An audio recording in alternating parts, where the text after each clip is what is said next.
Questioner. The yoga of living, of life itself, we may call the natural yoga, Nisarga Yoga. It reminds me of the primal yoga, Adi Yoga, mentioned in the Rig Veda, which was described as the marrying of life with the mind. So he's read a few books, he's read the Rig Veda, so he's just talking about the marriage between life and mind that is mentioned there. So Maharaj says, a life lived thoughtfully in full awareness is by itself Nisarga Yoga. Please highlight. What is the meaning of life lived thoughtfully in awareness? As the witness, yes. Constantly as the witness consciousness. Some of you have already done the Nisarga Yoga chapter from this book, so you know what he's talking about. Yeah. Constantly living as the witness consciousness, as the sense of I am. So questioner says, what does the marriage of life and mind mean? That which is mentioned in the Rig Veda. Maharaj says, living in spontaneous awareness, consciousness of effortless living, being fully interested in one's life. All this is implied. Yeah, so spontaneous awareness. Those who've done the previous chapters, you know Maharaj speaks about the Maryada. The body-mind work together. Yeah? You do not need to interfere. They do not need your input. Yes, you do not need to jump in.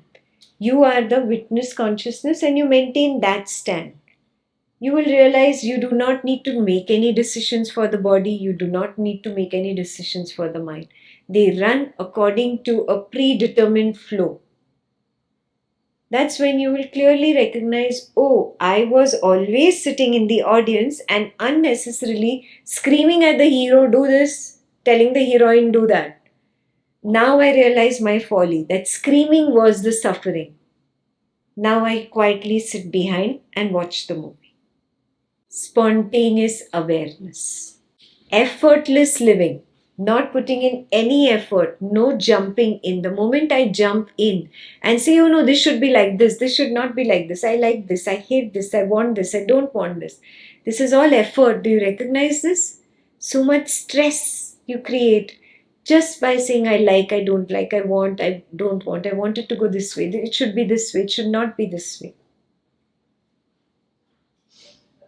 Do you see that? So effortless living. From the level of witness consciousness, never ever jumping down to the body. Yeah? That is pointless. It's like screaming at the hero on the screen. He's not real. He's made of light.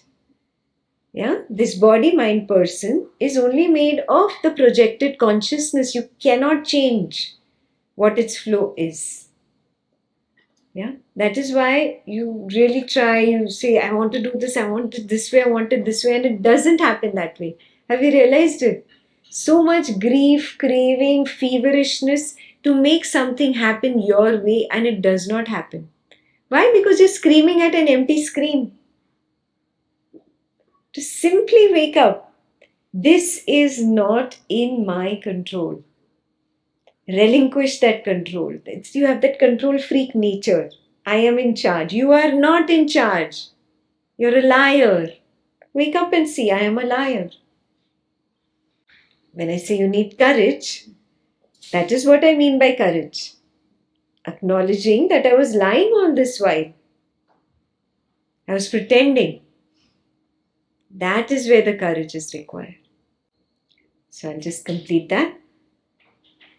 Spontaneous awareness, effortless living, and being fully interested in one's life. What is fully interested in one's life? Being interested in perception, sensation, thought, feeling? No. Recognizing experience is nothing but consciousness. This is life. Fully interested in one's life. Yeah. So turning away from Bahirmukhi, turning inwards, becoming Antarmukhi. That is what is required. Sharada Devi, wife of Sri Ramakrishna Paramhansa, used to scold his disciples for too much effort. She compared them to mangoes on the tree, which are being plucked before they are ripe. Why hurry? She used to say. Wait till you are fully ripe, mellow, and sweet. Maharaj says how right she was.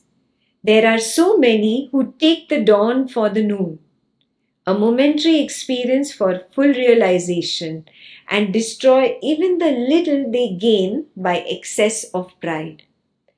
Humility and silence are essential for a sadhaka, however advanced. Only a fully ripened jnani can allow himself complete spontaneity. The questioner is just talking about Sharada Devi, how she used to tell people, why are you in such a rush? Yeah, and why so much effort? Relax, let the flow take you. Yeah, it will happen. That is what she was meaning. That why this effort, why this that hurriedness to get enlightened. And Maharaj said she was really right. And he's telling you straight away that lot of people take the dawn for the noon. Means what? They just see a little bit, a little glimmer of light, a little spark, and they think, I'm fully enlightened. No, it was only a glimpse. Hold your horses till you get completely established as the consciousness.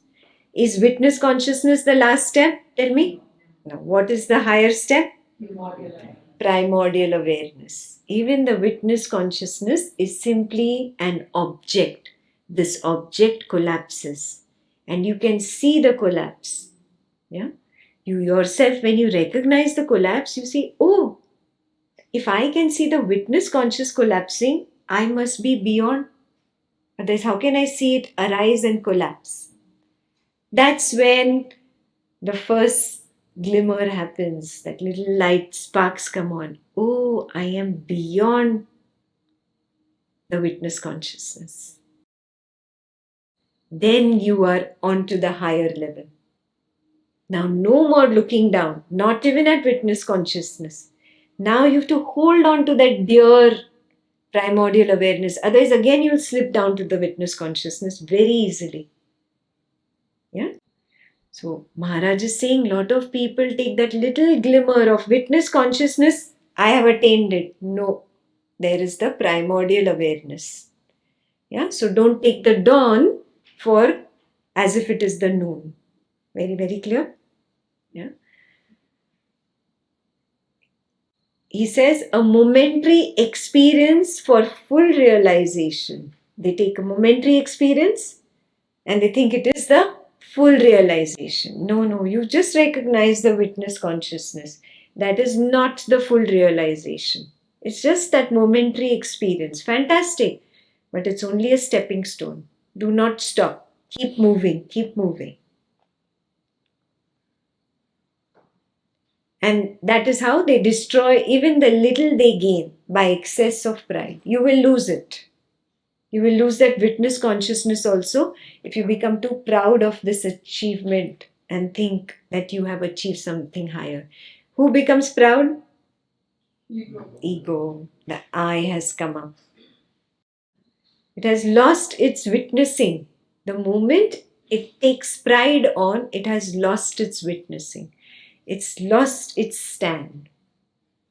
Then you have completely gone back down. You've played that game of snakes and ladders. What happens at 99? The cobra. The big cobra, the long one. You go down to 9. From 99 all the way to 9. Now you have to start all over again. This is that cobra sting. The 99. Yeah? So be really aware of this. Humility and silence are essential for a sadhaka, however advanced. Only a fully ripened jnani can allow himself complete spontaneity. Are you fully ripened jnani? No. Yeah? So don't get into that. Always seek clarification. This is what I see. Am I right? Am I right? Am I moving in the right direction? Am I moving in the right direction? And that's how the path will get lit. Yeah, that humility should always be there, not to get into that pride that, see, I see this. Yeah, humility will take you there. Yeah, because ego will not become an obstacle then. Yeah, your obstacle is your own ego, nothing else. Ramana Maharshi also, he didn't speak for 20 years. He took his time. Yeah, Buddha also took his time. Whoever gets enlightened for some time, they just take their time. Do I really see? Do I really see? Is this it? There's a story about Ramakrishna Paramhansa. He did every marg. He experimented with every marg before he opened his mouth and started spreading the word. Yeah, the bhakti marg, the yog marg, everything. Because he said, no, how can I reach the peak? I have to be sure. Then he started another marg and he reached the peak. Again, he started another marg. He reached the peak. This is a self-evaluation, the self-inquiry, self-investigation, testing yourself till you are really clear. Oh, this is it. Every path comes here. Okay. Till that time, silence. He'll talk about it ahead. Yeah. Till that time, silence. So, humility and silence are essential for a sadhaka, however advanced. Only a fully ripened jnani can allow himself complete spontaneity. So, questioner says, it seems there are schools of yoga where the student, after illumination, is obliged to keep silent for 7 or 12 or 15 or even 25 years. Even Bhagwan Sri Ramana Maharshi imposed on himself 20 years of silence before he began to teach. There. Maharaj says, yes, the inner fruit must ripen. Until then, the discipline, the living in awareness must go on. Please highlight, this is very important. You must wait for that inner fruit to ripen. You must wait. And from within you will know. Till that time, silence. Yeah? And continuous discipline of being the awareness itself. Not being in the witness, not trying to be the witness, knowing that there is no other option for me but to be myself, the consciousness. That level of confidence, recognition, conviction in who you are, that needs to be the part of this discipline that he's talking about. Clear? Till that time, silence. Till that time, silence. Maharaj says, yes, the inner fruit must ripen. Until then, the discipline, the living in awareness must go on. Gradually, the practice becomes more and more subtle until it becomes altogether formless. By formless, he means nishkriya, as if I am not doing it. For example, I say I am not teaching. I'm completely convinced about it. No two ways. I never have a plan. I cannot plan. Automatically, the flow directs what is going to happen. It was never in my hands. Whatever happens is the flow. I can never decide.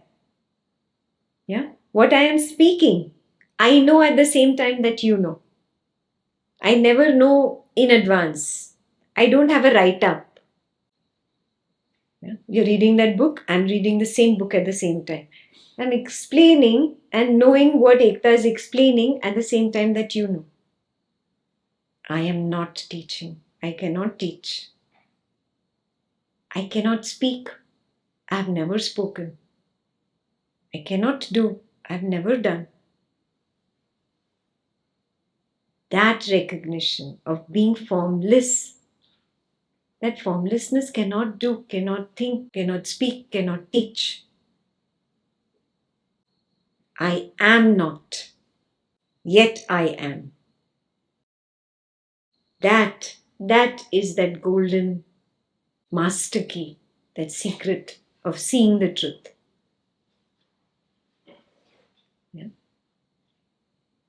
You come to that point. Then you are permitted the spontaneity. Yeah? Because when you come to this point, there is no question of wrongdoing because I'm not doing anything anyways. There's no right doing, there's no wrongdoing. Yeah? Krishnamurti too speaks of living in awareness. Maharaj says he always aims directly at the ultimate. Yes, ultimately, all yogas end in your Adi Yoga, the marriage of consciousness to life, where consciousness is the bride and life is the bridegroom. Consciousness and being meet in bliss, means Sat Chit Anand. For bliss to arise, there must be meeting, contact, the assertion of unity in duality. What is he saying? Somebody today recognized the oneness the first time, and because of her, everybody got the homework to recognize there is no toucher and touched, there is just oneness, no taster and tasted, there's just oneness. Do you recognize that? How did that bliss happen to her? How did that wow moment come to her? When she saw non duality in duality. Do you understand that line now? For bliss to arise, there must be meeting, contact, the assertion of unity, which is non duality, in duality.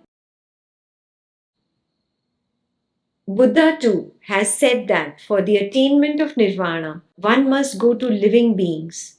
Consciousness needs life to grow. The world itself is contact, the totality of all contacts actualized in consciousness. The spirit touches matter and consciousness results. Such consciousness, when tainted with memory and expectation, becomes bondage. Pure experience does not bind. Experience caught between desire and fear is impure and creates karma. The world itself is contact. Today you recognize that there is nothing but the consciousness. You were looking at the object and you realize the consciousness itself becomes one with the object, and that is what is experience. Here, the word spirit touches matter and consciousness results is actually spirit touches matter and knowingness results. Knowingness is nothing but knowingness of that object, which is equal to experience. Yeah, he has different words from Vidyaranya Swami. So the spirit touches matter and experience results or knowingness results. The same thing you did today, consciousness is experience.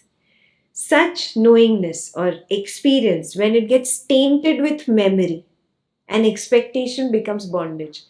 The moment I say I like it, I don't like it, I want it, I don't want it, and I hold on to all these stories, that is the building of the Vyakti, the bondage. Very clear? So you have to put the previous conversations together with this one. Because the Vyakti was built from memory. Do you remember a few paragraphs ago? Vyakti was built from memory and habit. Yeah? This Vyakti gets built again and again whenever there is recognition of the experience but not recognizing it as consciousness. Again, you think, I, the body, mind, person, am experiencing this. I like this. I don't want this. This should happen this way. This should happen that way. Now you've created a story. Very clear?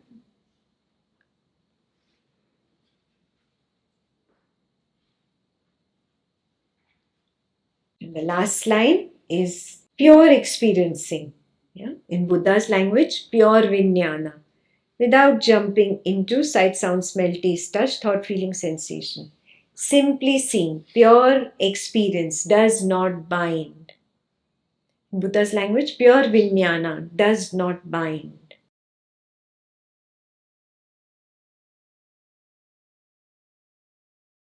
Experience caught between desire and fear is impure and creates karma. Desire and fear, raga dvesha. Any experience that is caught between I like this, I don't like this, I want this, I don't want this, that creates karma. Karma simply means an impression. Yeah, an impression is created. Out of that, the Vyakti is created. You're developing that Vyakti idea even more and more and more. That is what is karma here. Nothing more. There is no real karma. It's only your own conditioning. Yeah, you're developing the conditioning called the Vyakti. Questioner asks, can there be happiness in unity? Does not all happiness imply necessarily contact, hence duality?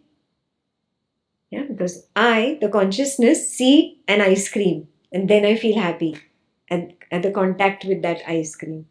So, happiness comes only by contact, is what he's saying. That means happiness comes only by duality. Two, can there be happiness in oneness? Oneness itself is happiness, which he cannot see. Yeah, he's quite naive. There is nothing wrong with duality as long as it does not create conflict. Please highlight. Very important. This is where pure experience comes in. Pure vijnana. How will you do pure experience? Pure vijnana? Simply being the witness of every arising. Recognizing flow is what? It is just one arising after another after another. Not jumping into the arising and saying, I like this sensation or I hate this thought, I don't like this perception of sight or I want that perception of taste. No, that is all jumping in.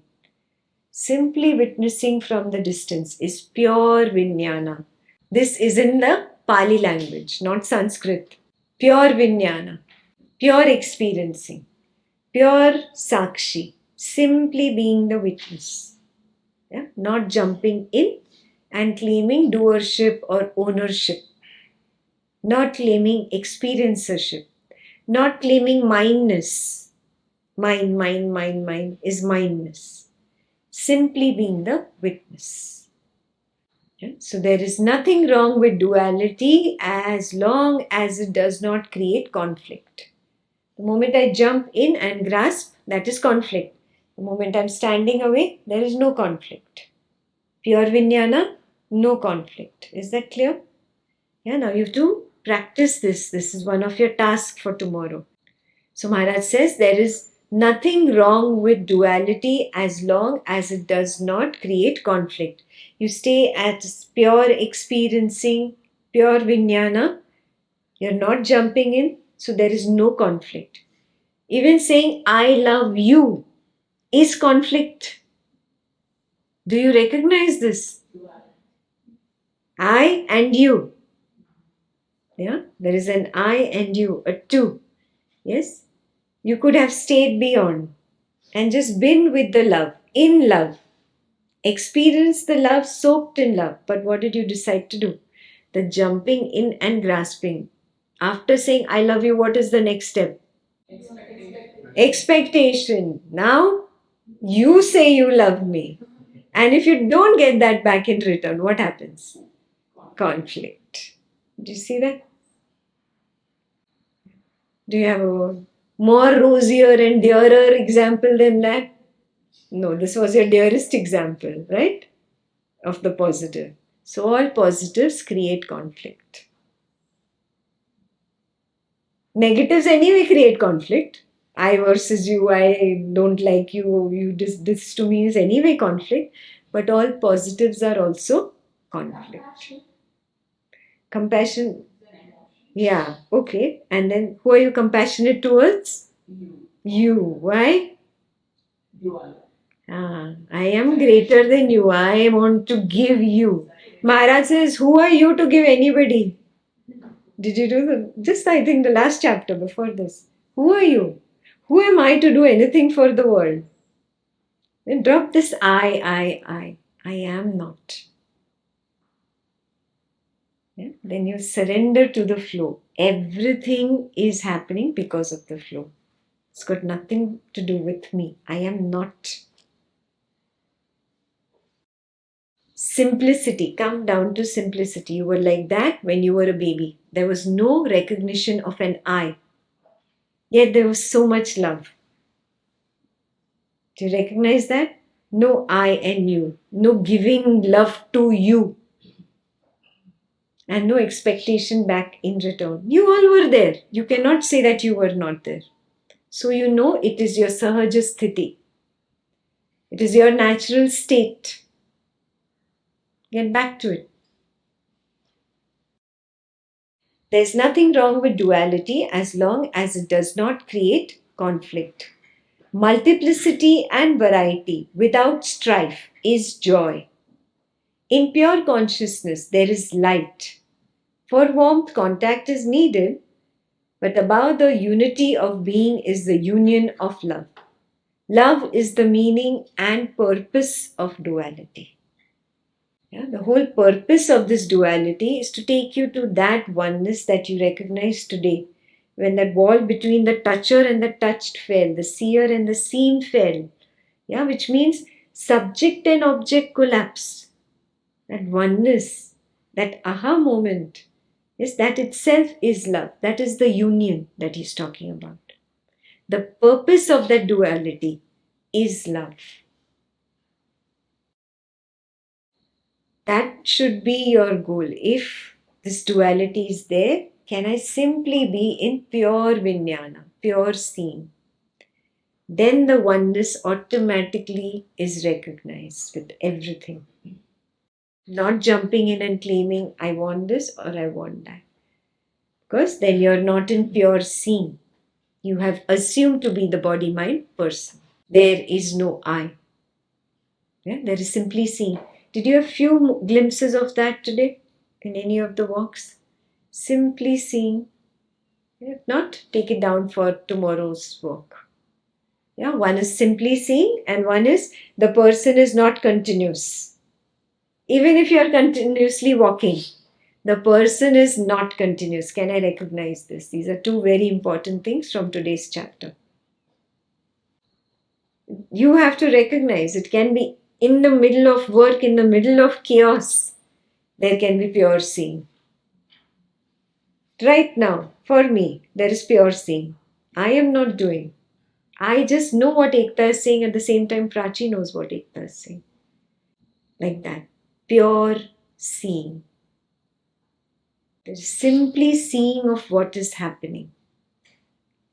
You relinquish this control freak nature, sit on the side and you will realize, yeah, you are not that person that you assume to be. It is automatically, constantly involved in the Advaita session of its own accord. I've got nothing to do with it.